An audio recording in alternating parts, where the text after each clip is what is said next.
Um dia ensolarado, risadas ecoando, a vida em plena celebração. De repente, o caos. Mensageiros com rostos pálidos, notícias devastadoras. Tudo perdido. Filhos, gado, servos, tudo varrido do mapa. Um homem, Jó, no centro desse furacão. Sua resposta é surpreendente, chocante, desafiadora, na verdade.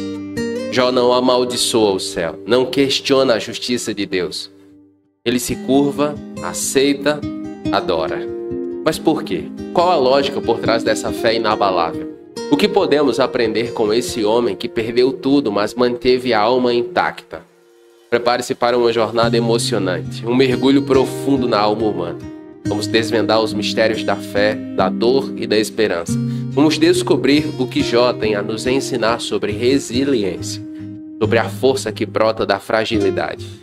Você está pronto ou pronta para ser desafiado, desafiada, para questionar suas próprias crenças, para encontrar inspiração em meio à tragédia? Então, junte-se a mim nessa jornada.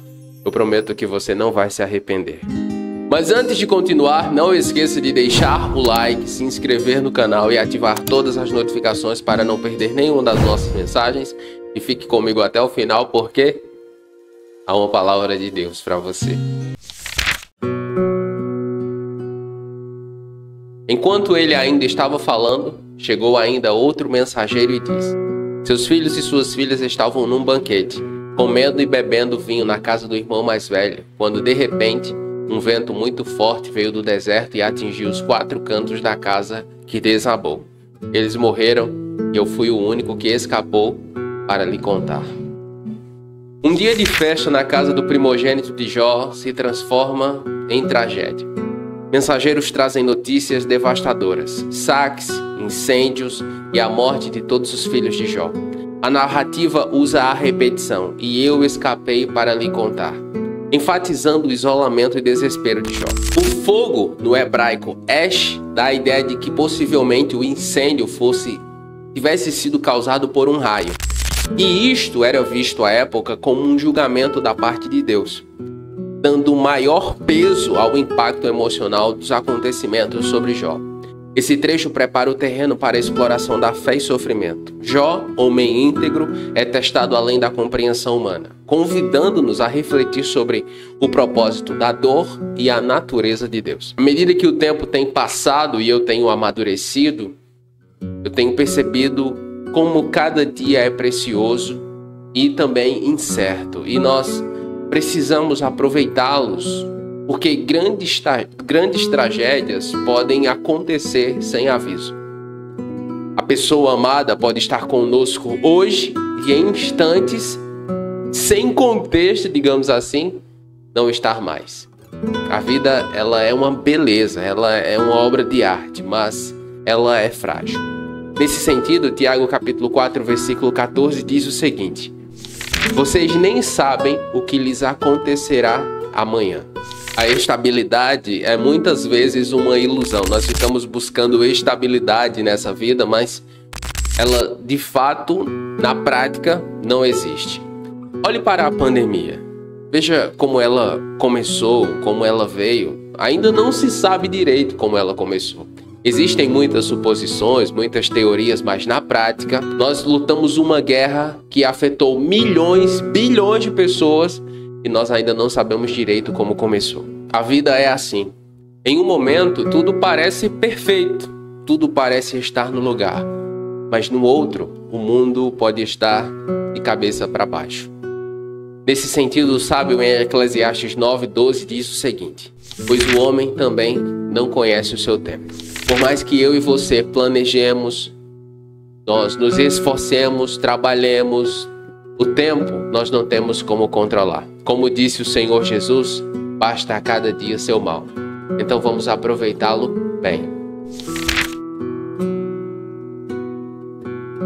Então Jó se levantou, rasgou seu manto e raspou sua cabeça. Depois prostrou-se em terra em adoração e disse: nu saí do ventre da minha mãe, e nu partirei. O Senhor deu e o Senhor tirou. Louvado seja o nome do Senhor.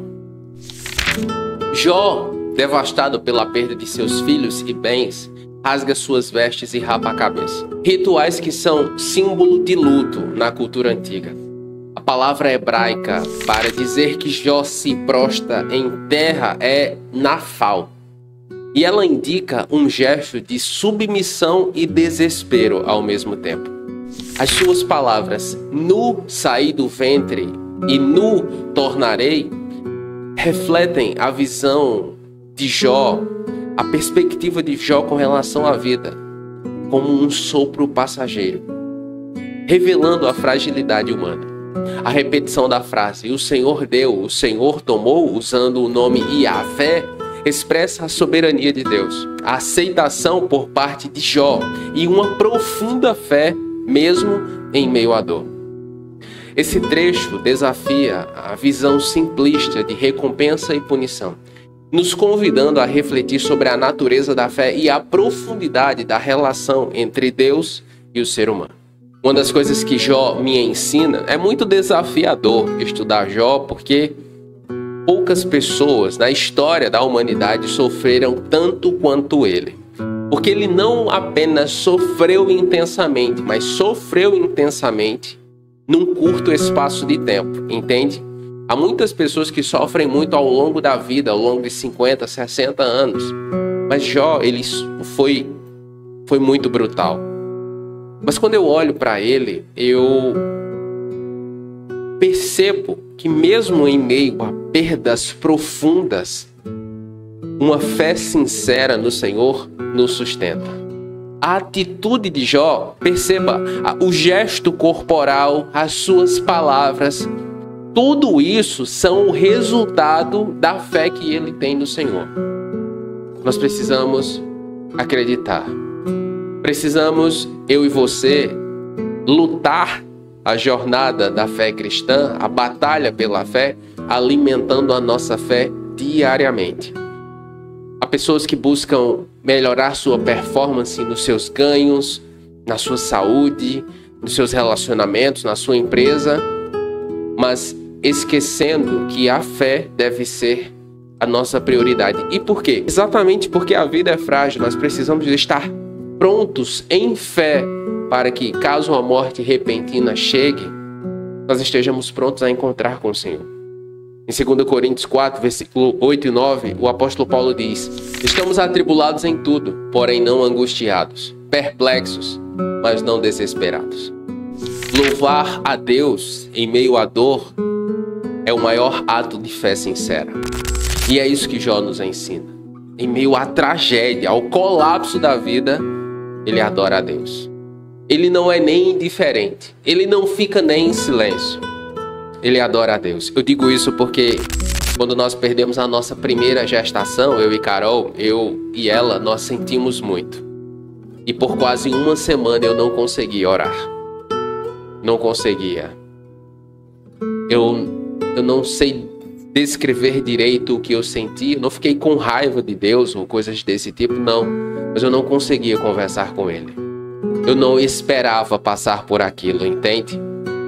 Então, quando eu olho para a vida de Jó, que quando recebeu a notícia uma atrás da outra, tragédia após tragédia, ele adorar a Deus, eu sou tomado pela consciência de que preciso melhorar muito ainda no desenvolvimento da minha fé em Jesus. E por que isso? Porque aceitar a soberania de Deus, atos da soberania de Deus, é, sobretudo, o alicerce da nossa fé. Coisas que fogem ao nosso controle. Coisas que nós não entendemos por que acontecem. Aceitar em fé, em submissão, como Jó fez, é um alto nível de maturidade em fé. Em tudo isso, Jó não pecou e não culpou a Deus por nada. A palavra hebraica para dizer que Jó não atribuiu a Deus falta alguma é tiflá. Ela carrega o peso de tolice ou insensatez. E o que isso significa? Que Jó não culpou a Deus por agir de forma irracional, digamos assim. ou de tomar decisões erradas em relação à sua vida. Jó não perguntou por que o Senhor fez isso, o que o Senhor tinha na cabeça. Ele não fez isso. Esse versículo é fundamental para que eu e você entendamos o propósito do livro de Jó. Não se trata de explicar o sofrimento. Não é isso, não é esse o objetivo, mas de explorar a natureza da fé em meio à adversidade. A integridade de Jó é testada não para puni-lo, Jó não fez nada, mas para revelar a profundidade de sua devoção a Deus e como ela é poderosa. Esse trecho nos convida a questionar os nossos próprios motivos, os fundamentos da nossa fé e como nós nos comportamos diante do sofrimento. A buscar uma compreensão mais profunda em nosso relacionamento e no relacionamento entre Deus e a humanidade. Resistir à tentação de culpar a Deus é também um sinal de maturidade espiritual. Jó resistiu. Ele resistiu profundamente à tentação de atribuir a Deus culpa. Ele não fez isso. E em Tiago, capítulo 1, versículos 2 e 3 está escrito: Meus irmãos, considerem motivo de grande alegria o fato de passarem por várias provações. O que a Bíblia diz é que devemos nos alegrar nas provações.